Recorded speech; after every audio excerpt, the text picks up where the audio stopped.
Hi, and welcome to another episode of the Be Fierce and Tribe podcast. We're here today talking with some age groupers who competed at the recent men's Ironman World Championship in Nice, France. And I'm here with John Sherman, Jeff Dorrell, and co-hosted with Troy. Troy's back again. So he's gonna, as he said beforehand, sprinkle in some love. Anyways, I think, Troy, we all know you. John, if you could give us like a brief intro, and then Jeff, I'll move over to you. Jill and Troy, thanks for having me on. Jeff, it's great to be on this with you as well. John Sherman, recent to triathlon the last 4 years, came from an athletic background, retired chiropractor, kinesiologist, functional medicine doctor. I now run a caregiver agency that was family owned and operated that started back in the late 80s. Yet fitness has always been a part of my life. And I'm a COVID baby to triathlon where what I was doing no longer existed because the gyms got closed down and riding a bike after 6 months got boring. So I figured, let's make my life 3 times as hard. And triathlon was something that interested me. And I'm sure we'll hear from others that I got bit by the bug. And it's one of those things that I can't just give up. All right, and Jeff. Well, my story is similar. It's recent, but a little bit not quite as recent as John. So I'm an attorney. I've been an attorney for 40 years at the largest law firm in Dallas, Fort Worth, do corporate work. Always did sports, never great at any of it. I did play golf, played tennis, did 5K races, and I was dating my wife when we were dating at that time. And I saw her do the Chicago Marathon, and with the big crowds and the glam, I said to myself, I'm never going to be a spectator again. Started doing half marathons, then full marathons, then started getting hurt doing all the running and said, look, I need to break this up a little bit. Wasn't sure how to do it. Didn't really know how to swim, had a swim lesson, got the breathing down just enough to be decent at swimming. Took up triathlon, absolutely fell in love with it. I'm probably a better runner than I'm a triathlete, but I will always do. If there's an event over the weekend, if there's a triathlon or running event, I'll always do the triathlon. Just adore it. Awesome. So I have to ask, both of you are relatively newbies to the sport and got into it roughly the same way. What was your first race? My first race was Marble Falls, Texas. I remember it because I remember I did so badly on the bike because I had a really old bicycle. And I remember I would ride my bicycle with my spouse, and she would always be faster than me. I thought she was just a better athlete, but it wasn't that. She's a great athlete, but it wasn't that. It's that my bike was awful. We went to, I don't know if you ever heard of back roads. It's the trips that most of them are in Europe, but they're all biking trips. And so we did that after the race. And I was quite a bit. They gave us the same exact bike, and so I wasn't at a disadvantage with our bike. And I was much faster on the bike. I realized my bike's the problem, and so I learned that carbon fiber is the way to go. I bought a P2 Surveilla P2. Still have that bike. It's not my primary bike, but that got me enough speed to make me enjoy it a little bit more. So you went from, sounded like an older, slower bike, straight to the top. Well, I don't know. It was really. I think it was old, and maybe the technology was like during when we did abacus on math. It was really, really, really, really awful. Wow. Okay. You're setting the standard there. I think it had gears. I'm not confident. All right. John, what was your first one? My first triathlon was what used to be called the Malibu Triathlon. So it was kind of a sprint. The swim was sprint distance, but the bike was a little longer and the run was a little shorter, a little longer, somewhere in there. Now they call it something else. And that was back in, I think it was September of 2021. And so I was, just training for it. I had, like Jeff, I had to learn how to swim again because in high school I didn't know what I was doing. And then as an adult, it was, you want me to go across this 25-meter pool without drowning? Yeah, let's try that again. So it was a matter of getting comfortable with that and then getting comfortable swimming in the ocean, which I had never done. And then it was race day. So the bike that I had that I was using at the time was actually a Trek Amonda, which I still have, great hill climbing bike, Mhm. and used that for the first 3 triathlons, I believe, and then jumped into a TT bike. And now I have to take the dust off the Amonda because I'm on the TT bike in that, even with Mhm. Nice, France, it was being on that TT bike, which we know hill climbing is not the easiest, but the rewards for having a TT bike can outweigh the other stuff. Yeah, doing that first triathlon was definitely a knee knocker. John, one thing I was thinking about then, that very first triathlon, I'd never really thought about this rule, but I think the first time someone does an open water triathlon, if you can do it where you have a wetsuit, I think that would be really helpful because we all that first time you do an open water swim, there's so much anxiety that I don't care how confident you are in the swimming, getting hit left and right, the Mhm. whole thing. And I remember my very first one, had I not had a wetsuit on, I guarantee I would have quit because of the sort of like you feel like you're swimming on top of a kayak with a wetsuit. Nancy. It allowed Yeah. me to breathe deeper and I was copacetic. And I honestly think had I not had a wetsuit on, I wouldn't have completed that first one and maybe I would have never done it again. Hmm, Right. And interesting. the water temp in September up in Malibu is 60 degrees, 61 Wow, degrees. Right. that's So cold. it is. So all of the triathlons I've done up until this past June and Nice, France have all been wetsuit swims. Mhm. Everything. So yeah, Jeff, I agree with you that, that definitely helps because that's the built-in life preserver, right? If you stop, you're going to float. So, Once you get past that first fear, it's fine. But that very first time, that's a knee knocker for sure. for sure. Oh yeah. Yeah, swimming in open water, it's different than swimming in a pool. And Hmm. I know, like, my athletes, we have a couple of opportunities around here to open water. We live a bit inland, but, it's like, if you're gonna do a triathlon, please go do some open water first. Don't let the triathlon race be your first open water experience. 100%. Usually Usually, most of the oceans and open lakeside swimming, they don't have the lanes written on the bottom of them. So typically not, yeah. Oh yeah. So Troy, let's learn a little bit about you. When was your first triathlon? 2012 70.3 Ironman in East London. It feels like you were thinking about this the whole time these guys were talking. I was tuned in. I was hyper focused. I went back, and it just a trip down memory lane. It was so special because I'm just remembering all the things, all the feels. Swim was almost cancelled due to massive swell. But then again, I come from a swimming background. I had done open Of water course, swimming competitively, and that stood me in really good stead. So whilst most people newer to the sport were very skeptical of the conditions, I thrived. But again, swimming background, it makes things a lot easier. So that's how I entered the sport. so you're the unusual one in triathlon who came from swimming. Yes. Yes. That's atypical. Yeah. So All right. that gave me a really good foundation and a great start. I bet it did. Then you had to learn which swimmers don't like learn to run, which swimmers don't like doing. Yeah, I love the bike. The bike was great. Loved the swim. Loved transitioning onto the bike. And then it was like, you're gonna make me run now? Now you're gonna make me run? All right. Jeff and John, so you both competed in Nice. I did the race last year there. We had a podcast on it. I thought it was great. Different. It's different from Kona. It's different from pretty much anything in North America, I think. Just like the environment. What did you guys think? And did either of you do it 2 years ago? I did it in 2023 You also. did. Did you see any differences between that, or is it pretty similar? No, I think the weather was comparable. They were both not wetsuit legal and not a whole lot of wind. Maybe a little bit more wind this year. Yeah, I was surprised that it wasn't wetsuit legal. The temperatures all week seemed to be trending like it was gonna be. But I had a different, I was much faster this year than I was in 2023. But I did have a rough start. I had hypothermia during the swim This year. this year. And, older men, we just don't, that's why I think in USH triathlon, I think there's actually a higher temperature for age 60 and above. I would have used that because the water was cooler once we got out beyond the beach. Mhm. And, I definitely got hypothermia. I did also have some jellyfish, are they stings or bites? I'm not really sure. But Really? my swim time for me was not bad. And I had a great experience after that. I was shivering a little bit once I got off the bike. I was thankful that no one from Ironman saw that I was shivering and might have pulled me or made me get my core temperature up. But once I got on the bike, about 20 minutes when we got into the sun, I was great and it's just so beautiful out there.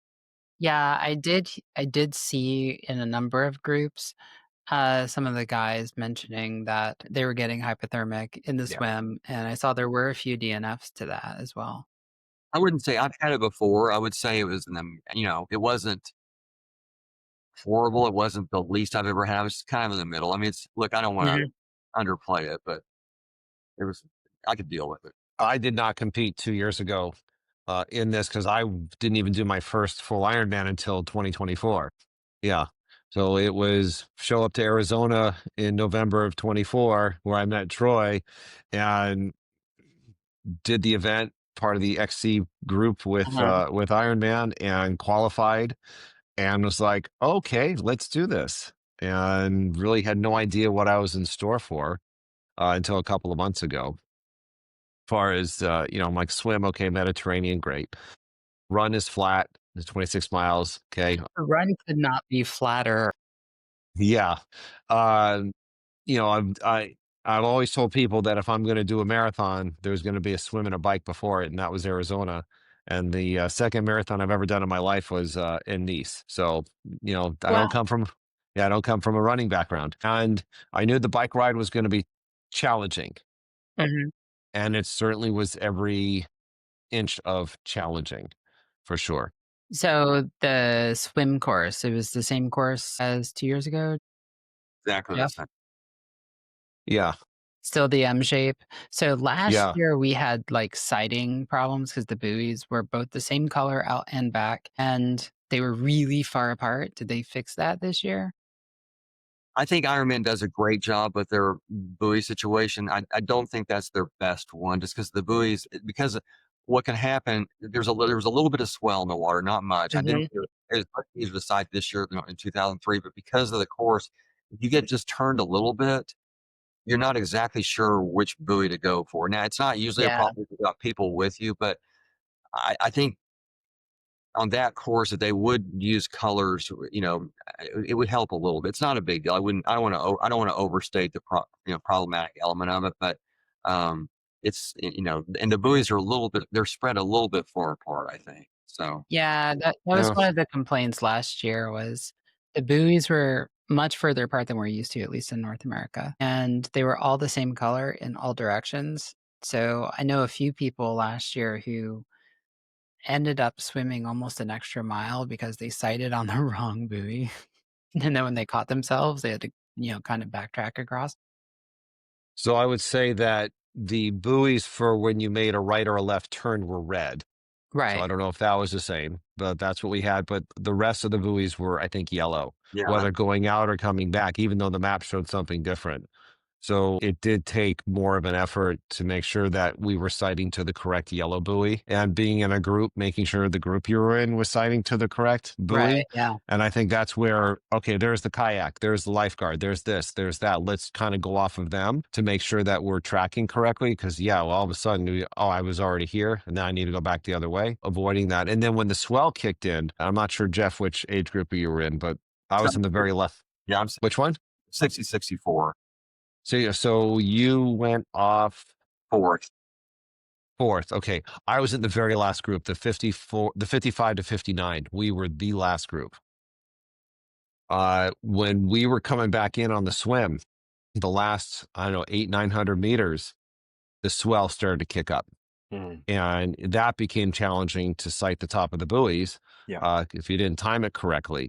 One of the things that I found was really helpful was that the volunteers that were helping us out of the water were wearing bright orange shirts.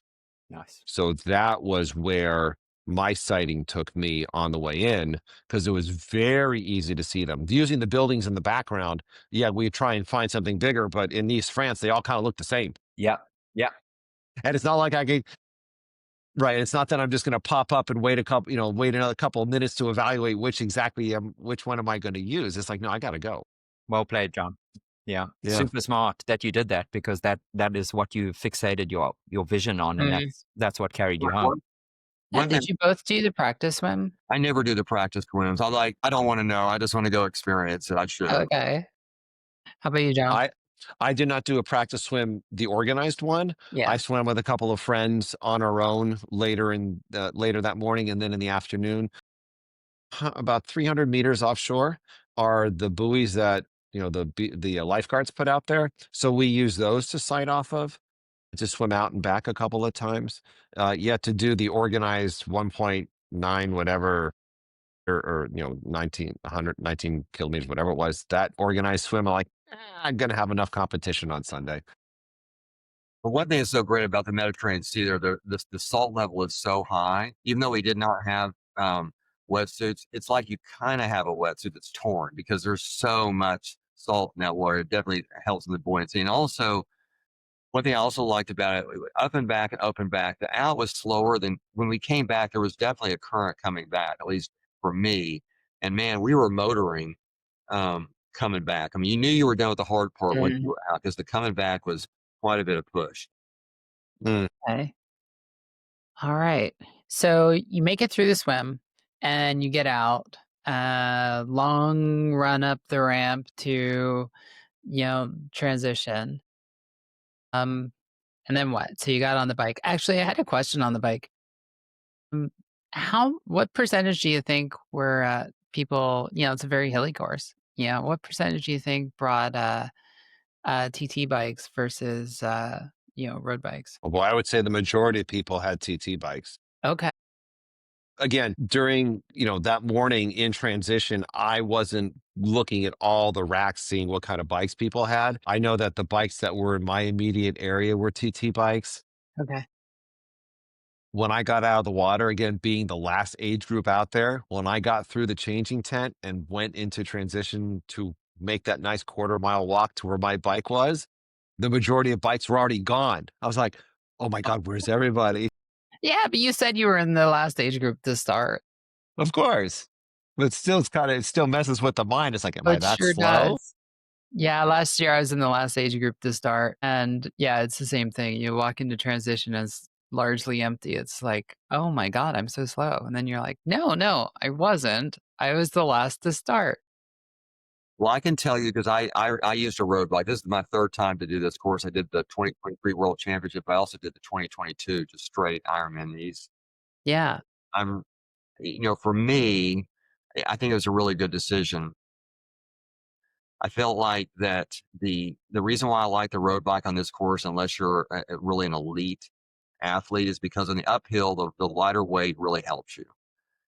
And then on the downhill, I was definitely, again, you're with people who are your same swim speed. So I was definitely passing people going up the hill.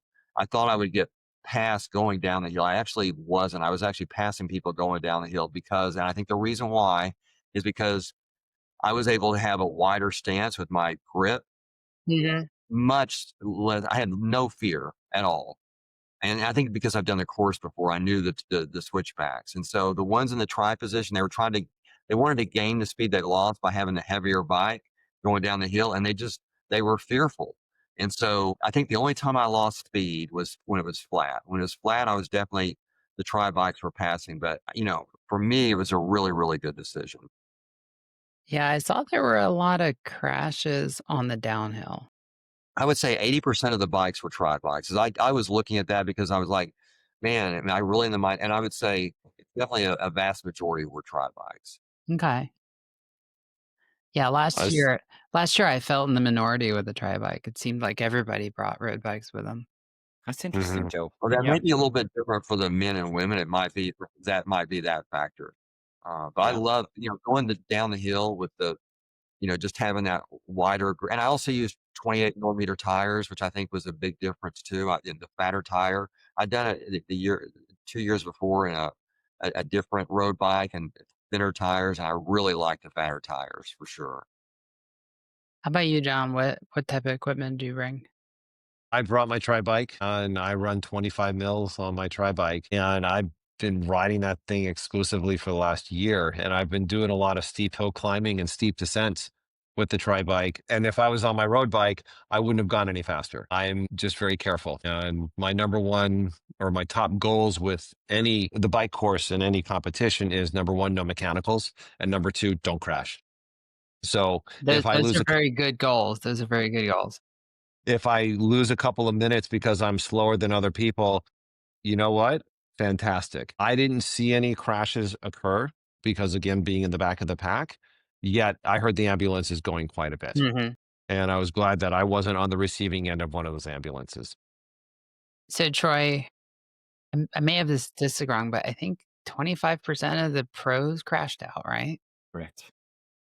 I think they didn't finish. I read an article on that. Some of us do if weren't getting off to a great start, they just wanted to save their energy for it. Wasn't because they couldn't finish or crash; Mhm. they just made a decision. But yeah, 25% of the men did not finish. Yeah, I know in the pros there were a couple of ugly crashes, but it looked like there was quite a number of ugly crashes during the day with the age groupers as well.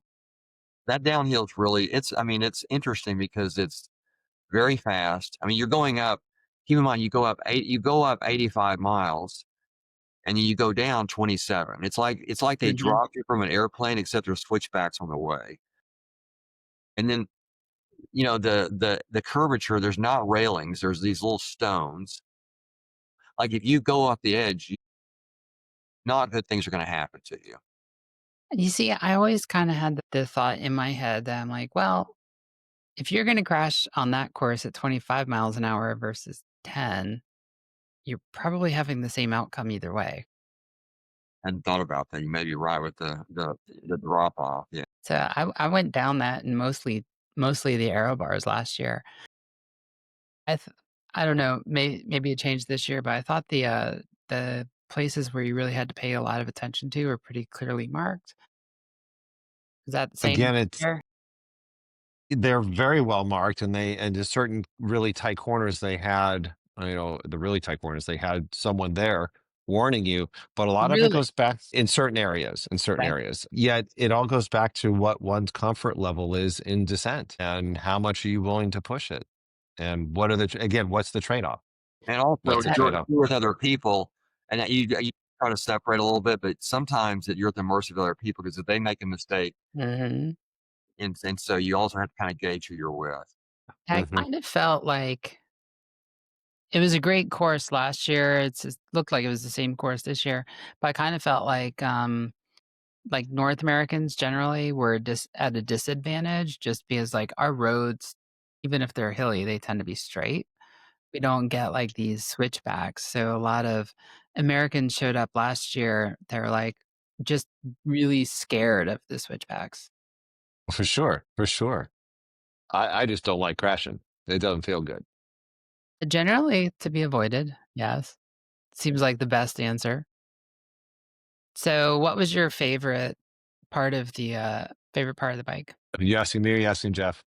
Go ahead, Anyone who John. has an answer. I'll tell you, for me, it was the scenery, just being able to take in the views, even though there was just little snippets here and there. Mhm. Uh, especially on the descent, there was one portion, probably a third of the way into it, where looking what ended up being to my left, which was probably more to the west, I think, just very open mountainous road and topography with green trees. And that to me was, it's like being at the top of a mountain and literally and looking down. It's like, well, this is not something I get to see where I trained. And, the stuff that Ironman puts out on videos where we're descending and going through these tunnels, these rock tunnels that everyone sees, that was really cool. Being able to see the green grass and the livestock, even though we're in a 15-mile-an-hour headwind at the top of the mountain and work's still not done. Again, just that was probably for me the number one about the bike was being able to take in those views. So the headwind was bad this year. I didn't like it, that's for sure. I thought I wasn't going to make the cutoff as a result of how much further I had to go. But then again, after a certain point, that headwind turns into a tailwind and then became very helpful. That was on the out and back at the top? So literally when we got to the top of the long climb and you start to level off, we got hit with a really strong, by the time I got there, I got hit with a really strong headwind. It's probably 15 Okay. miles an hour or greater. And then the out was into that headwind some more, that 3 miles or so. And then when we turned around, then there was a tailwind, and then that just carried until that next It's so small amazing descent. it's so amazing to me how the same course can be so different across 2 years. Last year, that wind at the top was coming across the field instead of at us, and so it was a tailwind going down the out, and it was a headwind coming back up. So it's like you're going down at, that was at 10K out. And it was like, we're going like 27, 30 miles an hour and then like 6 coming back. It's like Yeah, and it soul was crushing for that little bit, you know? right. And this was the opposite this year. I'm curious just because we know that with the volatility of the weather conditions on the day and just starting at different times, I'm curious as to how it played out for Jeff having started slightly earlier Mhm. with regards to those conditions because they literally changing by the minute. Yeah, I don't think we didn't have the swells you had, John, on the swim, and I don't think we had as much wind as you had on the bike. I would say, in terms of the beauty, John's exactly right. The views on the ravines they're epic, and it almost makes you tear up when you're racing in a world championship. And like, I really get to do this. And one of the things that I just love about these races now, this is a one loop, so you don't really see it, but on the two loops, a lot of times when you're up there on that end of the first lap, you're getting passed by the best pros in the world, and you're like 2 feet away. What other sport do you get to do that? Maybe golf with the pro-ams, but then you've got to pay like 40,000 to be next to, 112 person in the golf rankings. No other sport can do this. I will say the one thing, I don't know if any of y'all have done the 70.3 in Nice, but when I did the 70.3, it was a different course. And although I like this one better because of the ravine, the views you get from the very top, that one you go through little villages, little tiny villages, and the people who live there are out there with their flags, and you don't really get any of that on the full course. So either one has its own benefits. Okay. And what was your least favorite part of the bike course? It wasn't anything I really didn't like about the bike course. I would say I was hoping when you get down 10 miles left, it was flat. I was still kind of hoping to go a little bit downhill there. It's a little bit industrial that last 5 or 6 miles, but again, you're so tired, you wouldn't have really enjoyed the beauty anyway. But if I had to pick a negative, I would say that, but it'd be hard for me to find a negative. Same. Again, the wind coming that last 6 miles as we're down the hill and we're going through the industrial area and making that right turn onto the main road that takes us back to transition. Again, by the time I hit it, there was headwind that may have been faster or stronger than 15 miles an hour. I'm like, I just want to be done with this. And this wind is not making it any. And then coming down, with about 3 miles left, I can see the runners. I was like, wow, there's a Mhm. lot of people on the run course. And I'm still on the bike. And then, of course, the But it perennial was still question. daylight when you got off the bike, right? Yes. Yeah, I was very fortunate. And, any of us who have had kids or who have kids, the perennial question when you go anywhere is, are we there yet? Are we there yet? So coming into transition off the bike that last 3 miles, I'm like, am I there yet? Am I there yet? Am I there yet? See, I So, start asking myself, "Are we there yet?" about 9 miles into the bike. And it's my favorite of the 3 sports, but still, you're sitting there like, "Oh my god, I've got another 100 miles."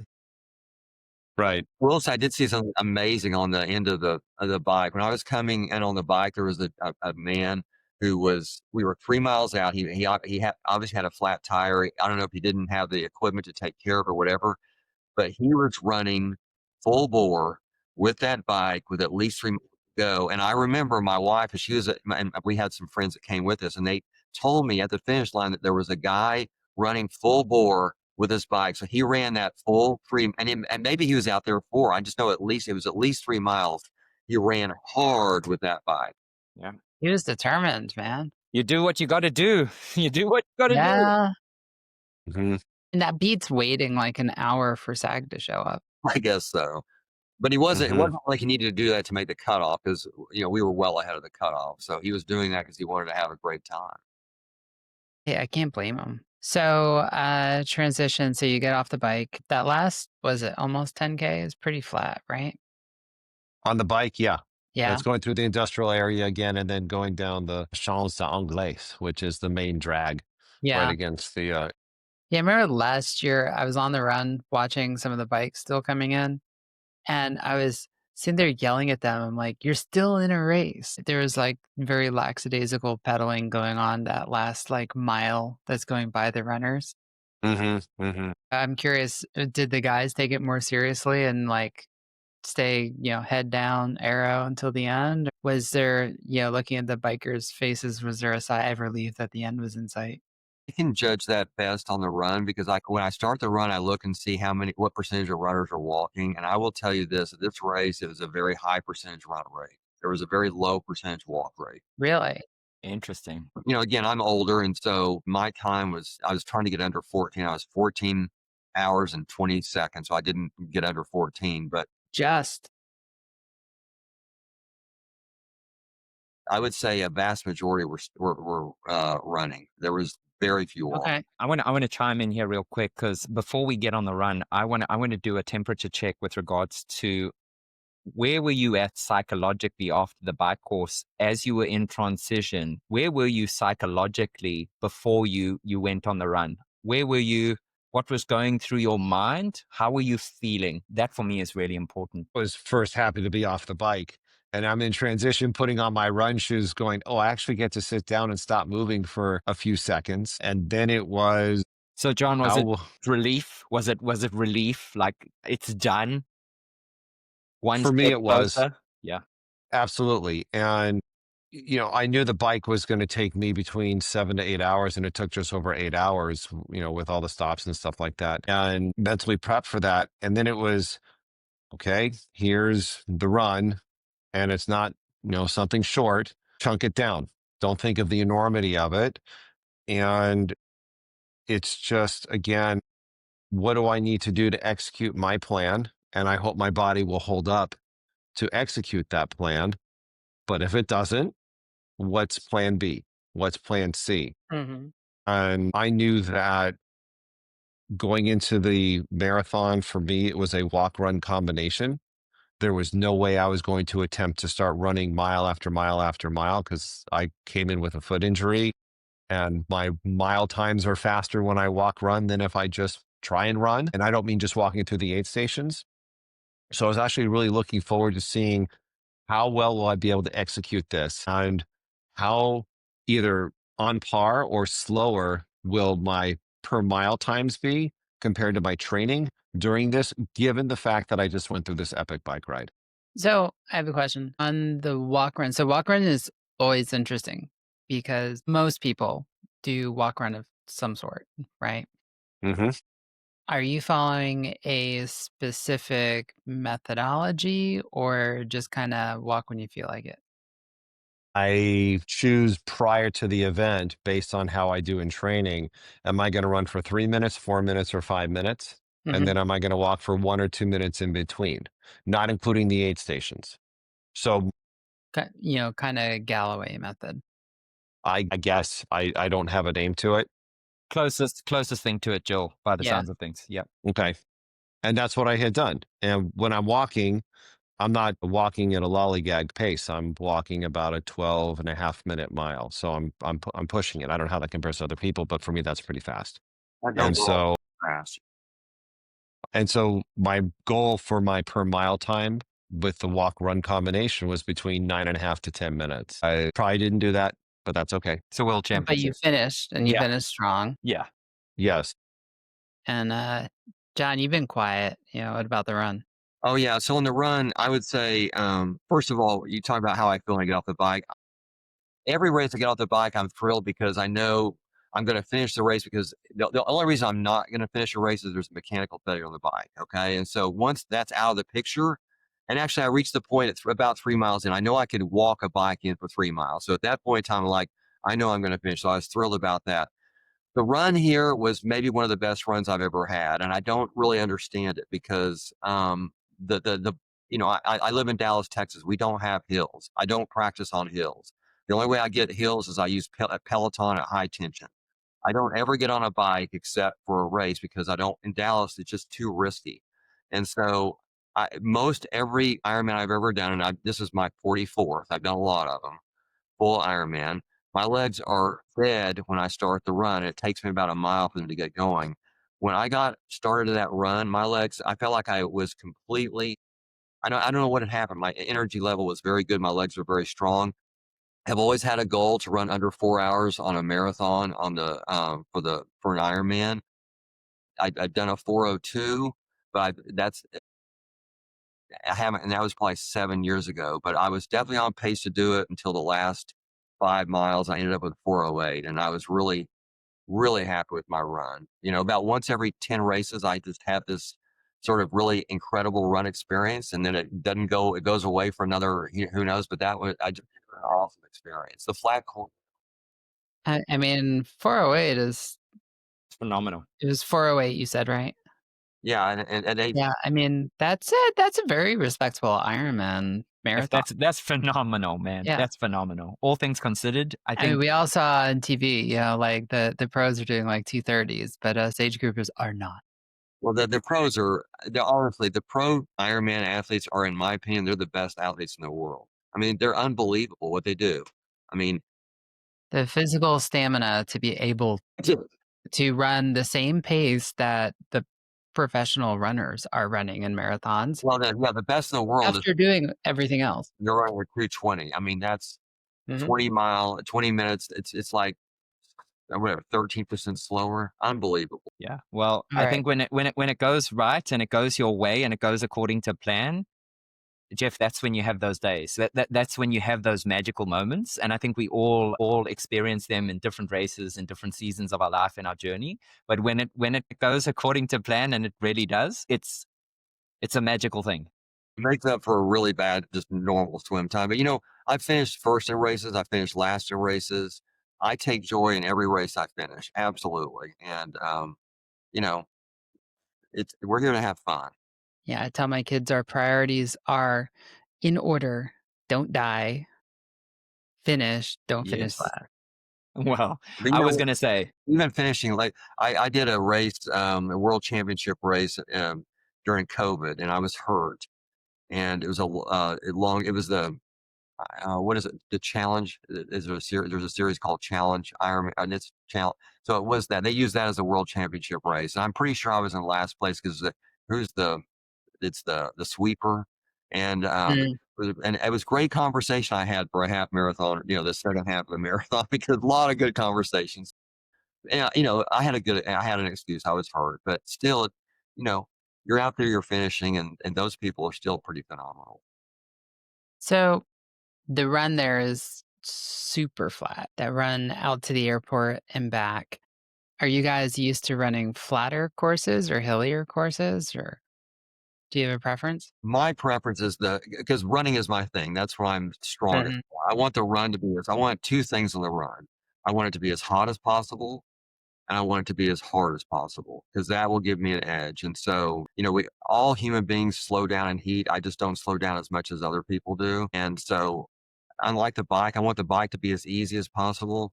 I want the run to be as hard as possible. Yeah, I'm the opposite. I want the easiest run I can find and the hardest bike I can find. my Jeff, I was gonna rewind and go back to Ironman Texas with regards to conditions, but we won't go there. What happened in Texas? No, I mean Jeff's talking about the heat, and it was hot, but the wind was This year? year before. Jeff did it the year before, and the wind was people were getting blown off their bikes. Yeah, it was It really, was radical. I did it this year and people weren't getting blown off their bikes. They were having cement trucks thrown at them from the other yeah, lane. I have a great picture of that. That run course, everyone says that bike course is flat. It's not flat at all No, because it's not. the highway, the bridge. Yeah, it's not flat. It's still like 2,500. Like it's not super hard, but it's still 2,500. But as for the heat, Jeff definitely acclimates pretty well to being a local. Okay. All right. All right. As Overall, what do you guys think? I thought that the course for a given world championship was right where it needed to be. Swim is the swim. You can't predict the water all the time. The bike course, epic. I would expect nothing less as far as what it was. And then the run, I appreciated it being somewhat mostly flat. I train in hills, I train on flat, I train in all of it. Yet knowing how epic that bike ride was and what I still needed to accomplish in the last bits of the race, I appreciated the run being what it was. But overall, I think that the condition of the roads were great. The cleanliness of the city of Nice, and then even up in the mountains and stuff, was fantastic. I think the way the locals supported the event through volunteering was really good. I think how the steps that Ironman puts together in order to make the event as seamless as possible was really good. To echo those comments, I think that I wish they would not go back to Kona every year and do every other year at a different place. I really like Nice. I think it's it's definitely a world championship caliber race. I think the citizens are massively in support of it. I think it's a really hard course, and so that probably tends to reduce the amount of people that want to do it. But that's what a world championship race is about. It's not good for me. Look, the bike course is just not designed for me at all, but I still love it. I would say, and the community, Nice is interesting. You're on the French Riviera. You think, oh, that must be so expensive, but it's not. It's actually really reasonably priced. You're not in Monaco. You're not in Antibes. It's a great location.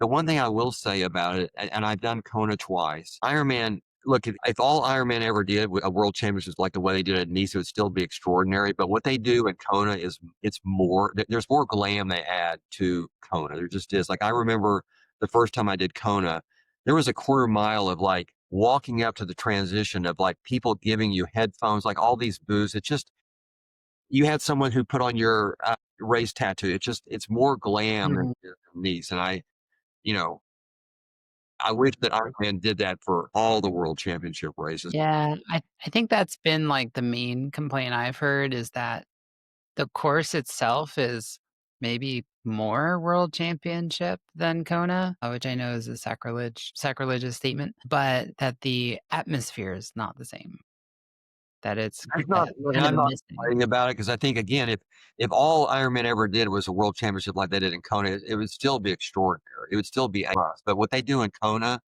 is over the top. And so I don't know why exactly they made the decision because I now I've done these twice in the world championship. Mhm. It's both the same way. It's just not the same as if they do Kona. And maybe it's because the sponsors. I just don't know. It just I'd be curious to know. See, I assumed it was just, like, the locals, and at Kona, it's a small community versus Nice, which is a big tourist town. And Nice has so much to offer. I mean, I would encourage anyone. If you can go do Ironman Nice or Ironman 70.3 Nice in your life, go do it. It is incredible. The view, the bike, there's nothing like you will never do another bike course like that. And take your family because there are so many things to do in Nice and go to Monaco and go to Antibes and go to it just is it is a magical place. I don't think Jeff's wrong when people realize when you talk about elevation gain, and I look at all three of you who have successfully completed and conquered this course. For those who don't know, 7,963 feet of elevation gain. There are not too many bike courses where you'll find that. Thought it was more than that. That was like 8,500. Well, it's be that as it may, It's a lot. it's a It's a lot. lot. It's a Yeah. lot, and it is an incredible accomplishment, an incredible feat, and I think you all can be very proud of yourselves. I'll tell you that the main ascent on these courses about, let's see, 17 miles. That's real special. That's something that not many people can find, yet train on, yet even complete.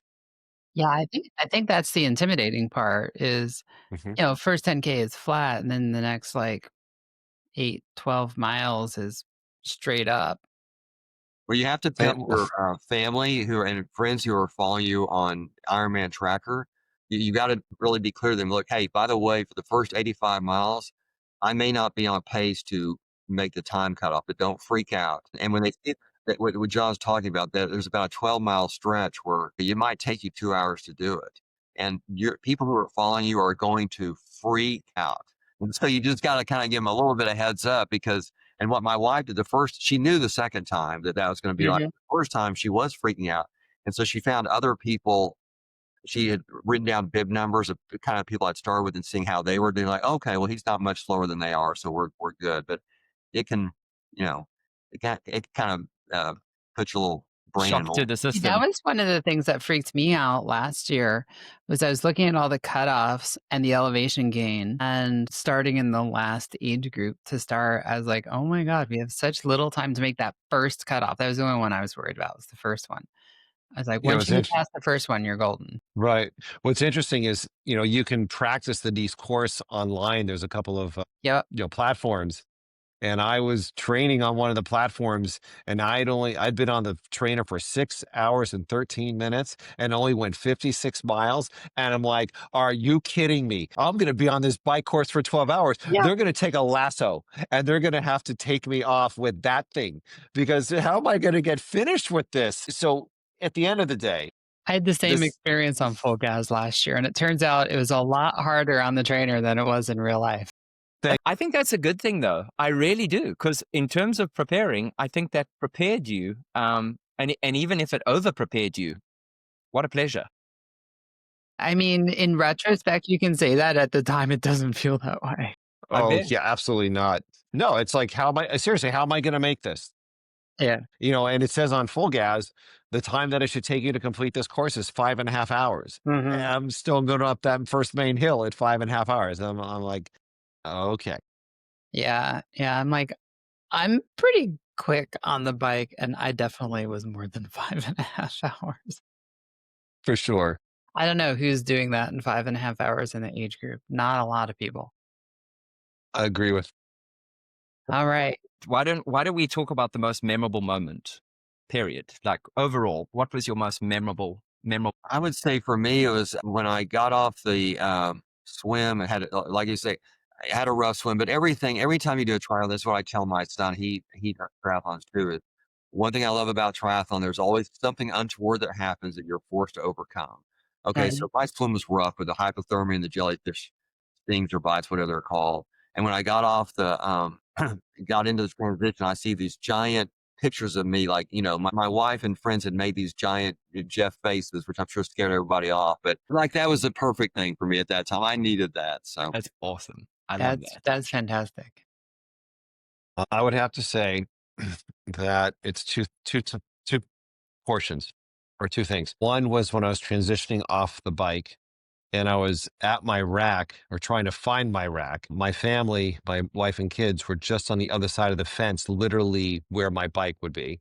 So that helped me find where I needed to put my bike. And my daughter, she made a poster, and it was not huge, and no one was there except for my wife and kids. And she held the poster up, and it says, "Daddy, you're messed up in the brain."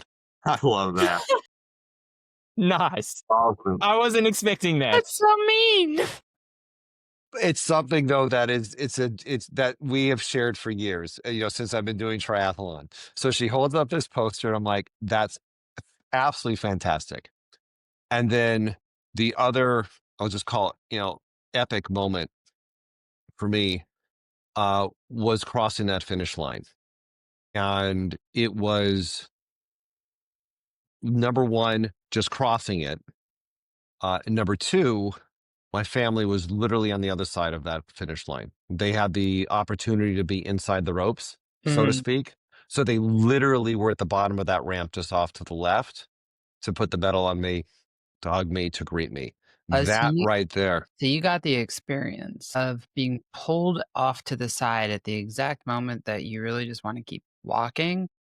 Not, yeah, you could kind of say that, but again, it's just knowing that they're there, and knowing that they Yeah. were there, and it's like, I didn't have to walk through the chute, didn't have to go to where the food was and then meet them on the other side of this fence or anything like that. It was, they literally were right there.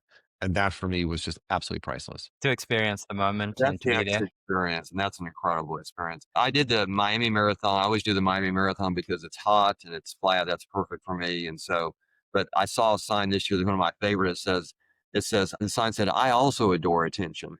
So I thought, for those of us who, look, there's a little bit of us, we do this because we do like a little attention. Mhm, mhm. I mean, they say, "How do you know a triathlete?" Yeah. Or yeah, they'll tell you. Or like, They'll tell you. Yeah. I so mean, it's not wrong. I don't mind. I don't mind. It just, we all have our DNA. That's part of it. Mhm. I mean, we all do triathlon for different reasons. Hmm. And, for me, it's to try and inspire people, not necessarily to do a triathlon, but just, hey, do something to change your life. Again, coming from my health background and being in private practice, it was all about making change for people. And then that for me filters down into what type of role model am I for my children? Mhm. Again, do I want them to do triathlon? I would love for them to do it. But again, how will this positively impact their life when life gets really hard? Because it will and it does and will continue to do so. How are you going to react in that moment? How are you going to pivot? How are you going to shift to keep putting one foot in front of the other? And as bad as it may seem at that moment in time, one of the things to keep in mind is it could always be worse, right? And so, and I don't mean just during triathlon, but with life. I mean, we have the opportunity to, I say this jokingly. People say, "What is it like the day after the race?" I said, "Well, day after the race, a week after a race, a month after a race. Before I take my first steps out of bed in the morning, I always ask, what's going to hurt today?" Right? So that's part of the privilege of being a triathlete. But how many people do we know in our lives? And again, the business that I'm in now with caregiving, I've got clients that can't even get out of bed. Mhm. So looking at big picture and kind of that 30,000 foot level is being able to do this, swim, bike, run, and to train and all that other stuff is on some level really a privilege and should not be taken for granted. And that's something that I try to do with my kids and the people who are in my world is, yeah, I am messed up in the brain, according to my daughter. And I don't disagree with that. Yet it's to inspire someone to just do something different to make their life a little bit better. I Just would to say, I would add to that too. I don't know that I necessarily do it to inspire other people. I'm not sure I'm totally motivated by that way to my children, but I will say this: it's kind of the same vein. I feel like I'm 64 years old, and I see people who are my age, and they have put all their eggs in the work basket their whole lives. It's such a bad decision. Such a bad decision. Triathlon is such a blessing in my life. It has completely changed my life. I'm a thin person. You look at me, I'm at but before I started triathlon, no one thought that I was heavy, but because I have such small bones, I was carrying 40 more pounds than I carry right now. And my life probably would not have turned out well. I don't know. Who knows where I'd be right now? Mhm. It is the biggest blessing, except for my family, that's ever come upon me. And is it hard work? Absolutely. But the dividends are massive. And I think triathlon, because of the multi-sport element, because you have to deal with untoward things all the time, because you can enjoy it your entire life. I just don't. I just, because of the glam element of it, I just don't think there's a better sport in the world. And I've got my son. He's 16. He did his first his first run at the age of 4, his first triathlon at the open water swim at the age of 6. Wow. He's already done 50 multi-sport events in his life already, and he's fearless when he starts the race. And he's not, I wouldn't, he's a good athlete. I wouldn't say he's like, incredibly coordinated in anything else, but this is a sport that you are going to thrive as long as you put the work into it. I mean, there is Mhm. lung capacity, yes. I mean, some people can be better than you because they just got more lung capacity, but by and large, it is a sport where your success is going to be driven by how much effort you put into it. What a gift. I Right, just wanted to Troy. say, No, you don't get an out. Troy, why do you do the sport? well, I just wanted to say real quick because I've had the privilege of supporting all three of you, and I've had the privilege of catching you, seeing you start a race, and then seeing you at the end. And of all the racing that I've done in my life, nothing brings me more gratification than having had the privilege of seeing you guys finish and being at the finish of your races. And so racing myself, seeing podiums, being successful is great, but I can tell you now that it doesn't quite compare to seeing and thriving in the achievements that you all have accomplished. And so to me, it's very special because I got to see you at your best, a little bit in between, and then when the going got tough, and then to see you at the finish line, I could never put a price on that. And until you support somebody start to finish, and then you catch them at the finish, it's an indescribable feeling. But it brings me so much joy. It's hard to speak about my racing in my personal capacity because I find so much joy and gratification in Mm. supporting other people. In fact, probably more because I it's remember that time in Lake Placid where I was definitely at the "Are we there yet?" phase of the race, and there you are, like, "Yeah, this is a great strategy you got going on there," and I'm like, "The heck are you talking about? There's no strategy here, I'm trying to survive." The it's other thing I feel is that with triathlon, and like I say, I do I'm a better runner than a triathlete. But part of the reason why I like triathlon more than running is, and they're both great groups of people. When I do a triathlon, I don't feel the competitiveness with other people quite. We're competing, but we're Yeah. in it together, and we take It's a so much small joy in each sport. other's finish. I've never seen a sport where we all take so much joy in other people's finishes because we know what they've been through. It just, I don't know. It's so inspiring. Like, you know, you said it earlier, like, what other sport or I forget who said it earlier, someone said earlier, like, "What other sport do you kind of rub elbows with the pros?" And it's never, like, more true than at the finish line when, you know, the last finishers are getting medaled by the professionals. That Like, brings there's tears. no other sport I'm aware of where that happens. I mean, Definitely have never finished a marathon and seen one of the, pro athletes sitting there or standing there handing out medals to the 7-hour crew. that's a You're really not good. wrong. It's really touching to see. Yeah, and I'm like, I don't know if have you guys ever gone to the gone back to the finish line to, watch the late finishers cross? I worked a lot of them. Well, I know you did. It's I was special. I was one of the later finishers as it was. So when I was done, it was, past 11 o'clock at night and I Okay. was just toast. I was just like, I need to try and eat a little something and get off my feet because my legs were just revolting. It's interesting. I don't know that I'd gone to the finish line then. I can't remember. But when we did Ironman Texas, we always get the hotels right there. And the Mhm. way Ironman Texas is a 3 loop run, and then you see him 3 times. And so even at the very end, my wife will sit there. We get on our deck and watch, and guess what? They're still running. They're not walking. They're Yep. still and they're having to run they're run walking. They're giving everything they can. And I will say that's another thing that compares between running and triathlon. I think someone who does a marathon and it's just a straight marathon and they're just, you can walk a marathon in 7 hours. Great for them, but I don't think that's really the same thing as doing a marathon. I just don't. But if you walk the entire run in an Ironman, that's still the real deal because you've done before that the 112-mile bike and the swim. So I still give you credit, big time credit, if you walk the entire run of an Ironman Mhm. I almost think it's harder. because it's so long.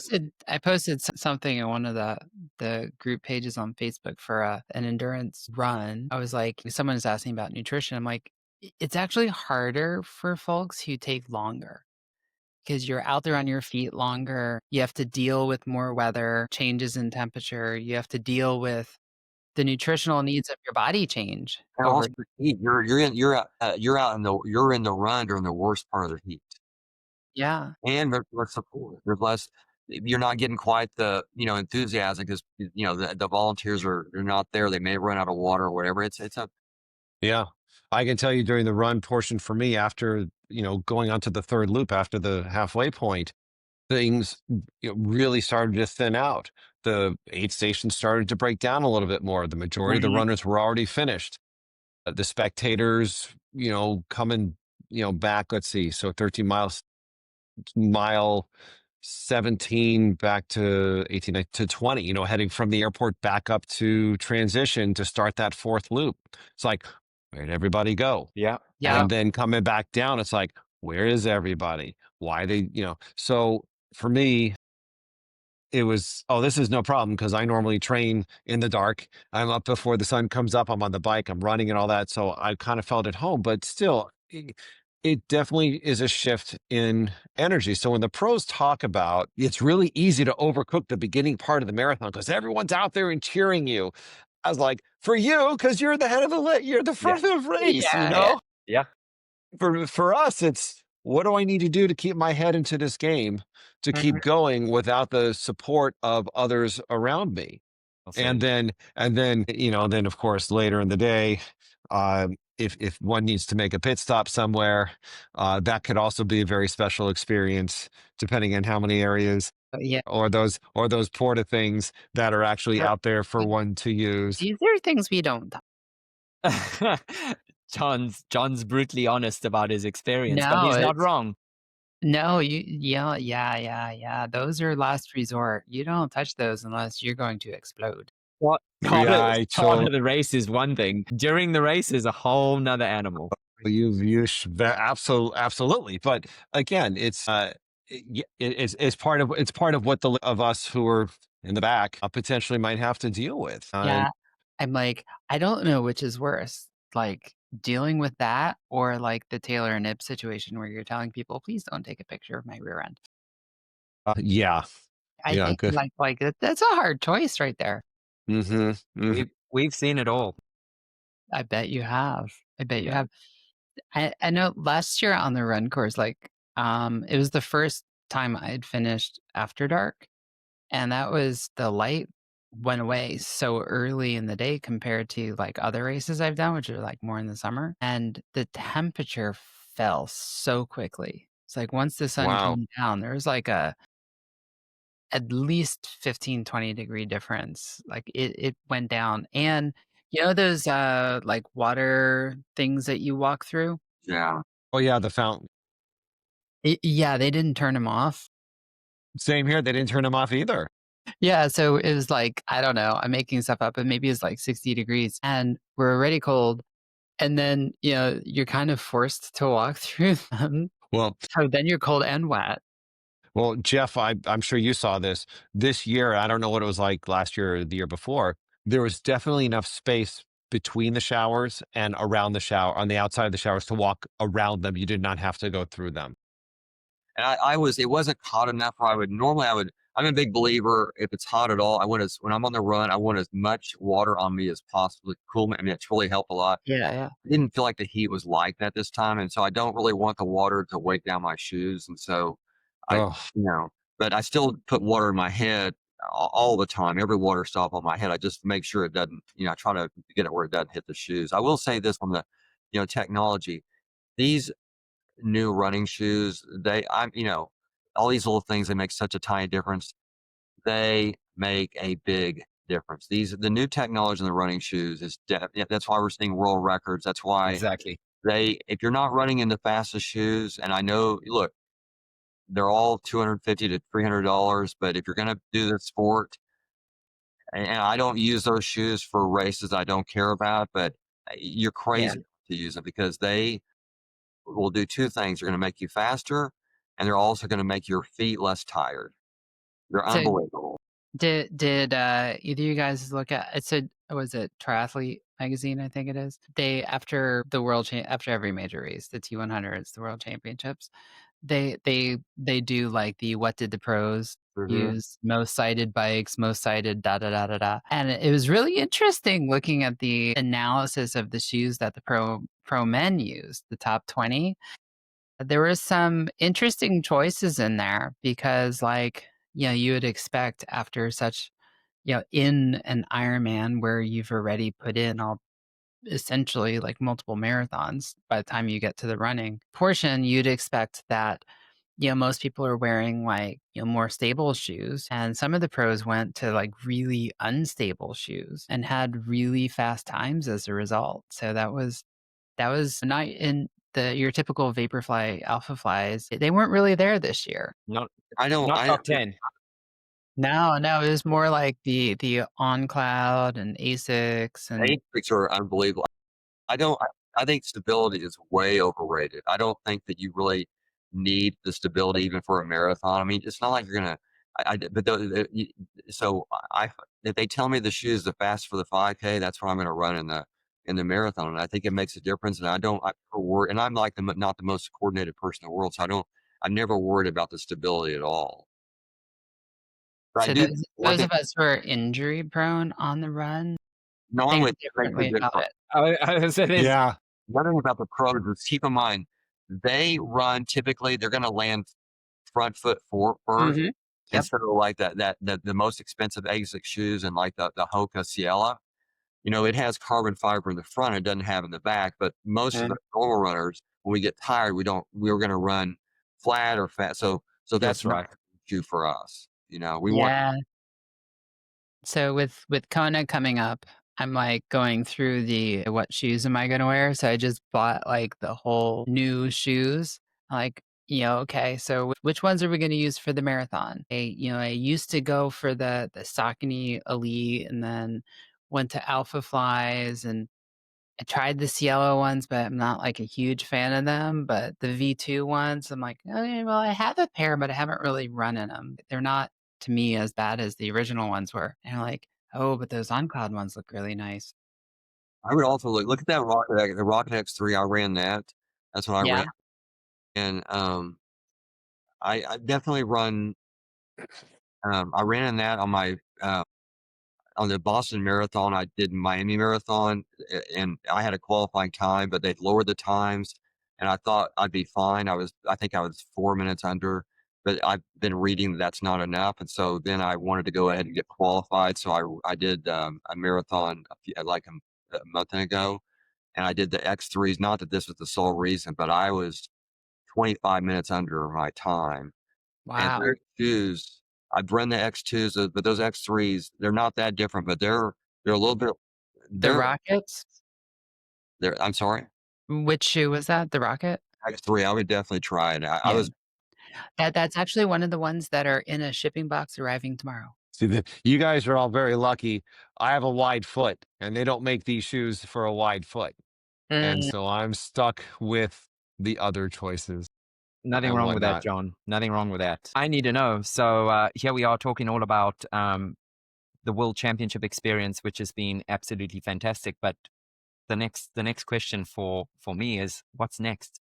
that's a good question. well, man, I kinda overscheduled. I did Ironman World Championship 2 weeks ago, then I did just, 2 days ago, I did the long distance duathlon national championship in Kentucky, and then this weekend, I'm doing Ironman Chattanooga's XC. I kinda screwed that up because I didn't realize it was so I may have kinda overdone this, but, I'm hoping to rest a little bit and unfortunately, on the XC, I was wanting to use that to get the slot, and there's only four in my. I lobbied Ironman to create a new category of age 64, 60 and older, which they did. But unfortunately, there's only four in my age category. The shot would be pretty good, but one of them is he won the award for XC Athlete of the Year last year. I don't think I can beat him, and so Mm. about actually trying to get in that event, just normal. Troy, I'd be curious what you think about that, but because I just don't think that's someone I can beat. So Jeff, we've gone from active to active recovery, Ironman Chattanooga, to potential going after a world championship slot. How about you, John? So my next race is half Ironman World Championships in Marbella, Spain on November 9th. And All three of you are going to be there. All three of you. fantastic. It's gonna have to be a dinner somewhere. Yeah, we're gonna I'm have to telling hook you. up there and at least meet in person. Although That'd be fantastic. I'll be honest, like Kona is what, October 11, I think. We leave on Tuesday next week. We head over. When I got the slot for Marbella, Chattanooga, I'm like, yeah, I'll go. And I didn't look at the dates. So I'm gonna get back from Hawaii, be home for like 3 days before getting on a plane to go to Wine and Dine at Disney World for that 5:10 half, come back for 2 days, and then get on the plane to Marbella. See, this Wow. this sounds like Jeff. You're going to do active recovery It's for hard though. Marbella. That's gonna be because My coach is very unhappy at my run schedule. I just Yes. did that, Jill, and it's really I'm feeling tired. It's definitely Yeah. I overdid it. So just treat your body nicely. You need Yeah, to. it's this time of year, like October, November is insane. Like usually in November here, I live in Philadelphia. Usually we have like a Rocky Run, and then the next weekend is there's something else the next weekend. And oh no, it's Wine and Dine. Then Rocky Runs the next weekend, and then the following weekend, just the weekend before Thanksgiving, is the Philly Marathon weekend. So which is they have a 8K, a half, and a full, and why run one when you can run them all? And Wow. yeah, they call it the, I think that's the Freedom Challenge or the Patriot Challenge or something like that. And, since starting to do the Ironmans, I'm like, I can't do that anymore. It's too much. Go ahead, Troy. You're all incredible athletes, but all I say is just be kind, be mindful, look after your bodies, and let's make it to Marbella, where you guys can do some more racing at a world championship event. See, France was very kind to me. It gave me a parting gift, COVID. Oh, And no. Wow. so, oh yeah, so Tuesday after the event, I started feeling horrid. Didn't know I had it till I got home Wednesday. I'm feeling much better today, but it was just the onslaught of everything. So, whatever plan I had is now changing. It's like, "Oh, I think I can ride the trainer easy for an hour today. Yeah. Yeah, we'll go with that. Running's off the table for another week and a half, just because of the foot and the COVID and everything. And it's, timing. That that happened to me in Texas. Yeah. I ended up getting that particular gift on the way to Texas, we think, and hmm I had COVID unbeknownst to me on the day of the race. So the next day, I, like, couldn't get out of bed, which is really unusual for me, especially, like, after a race. Usually, I'm, like, bouncing off the walls. hmm And, like, during the swim, my heart rate was, like, 190, and, like, usually if my heart rate's above, like, 150, like, I bet something better be, trying to kill me or something. hmm And, yeah, we got back and the tests were all positive. Like, Yeah. be kind on that one, like, take the time, don't Yeah. push it, because the more you push it, the longer it's gonna take to recover from COVID. 100%. But I've never had it before, so this is new to me, and I have respiratory challenges to begin with, as it is. Same, S- same, that's So, why I'm saying, like, just yeah, keep a look at your VO2 max and, take it Yeah. easy, man. I'm 100%. looking the plan that I have in my head, and we'll see if it actually works out. Is yes, we have to taper going into an event, which is fine, but we hope that our peak or we're peaking just before that taper hits or Mhm. that it carries through. So the fact that I'm really pulling back now and resting, then start the build again, hopefully in another couple of weeks, it'll be about a 3 week build is what I've got. And then what's race day? This is what I got. This is what my body's allowing me to do. These are the times, and that's it. You So, always play I the hand that you're dealt. That's all you can yeah, do. I'm in kind of a similar situation, without the illness part for Kona. hmm I had a week-long business trip to Europe and, I got some training in, but not a lot of quality training. Got hmm back, got sick, and then my son was in the hospital for a couple of days. Oh, Now finally back to training, and it's like, it is what it is. You're gonna be fine at Marbella. You're gonna, do what you can do, and it's gonna be fine. And that's enjoy it. it. Yeah. I do think that when you do an Ironman, your immune system goes down precipitously, and so you're always at risk. And For anything sure. you would take as many nutrients and eat as much food as possible, man, that's the time to do it. Right. Look, I didn't plan on this. I lost 6 pounds Oh when my! I went to France and came back. And I was just like, okay, great. Not that I'm looking to put that weight back necessarily, but look, that is what that is. Hey, if it's healthy weight loss, that's one thing. If it's unhealthy weight loss, hopefully you do put it back on. Right. Right. Well, I'd have to hit the gym a little bit, which now I can't do at the moment, but it is what it is. So that's, as Jeff was saying earlier, we get to race on the same course at the same time as the pros. And Yes. and deal with some of the same issues that they deal with. Everyone's issue is different, but at the common denominator here is you plan A, B, and C, and then something happens, and now you've got to pivot and do something else. And with our day-to-day training, it's no different. Being a parent is no different. Being a boss or whatever it is, it's no different. Yeah. I think that's absolutely right. All right, gentlemen. This has been a fantastic conversation. I've learned so much from you, and I definitely hope that we stay connected and meet up when we're in Marbella. I think that's awesome. John, Jeff, Troy, thank you so much for joining. And till next time. Yeah. Well, what a pleasure! Thanks. And I see your Ironman. I love those plaques that Ironman puts out in the back. Those bring back fond memories. So thank you for including us, Mel. It's been fun. All right. And for our listeners, I hope you enjoyed this episode of Be Fierce and Try podcast. Please like, subscribe, depending on wherever you're viewing this from or listening to it from, and subscribe to the podcast. All right. Thank you all.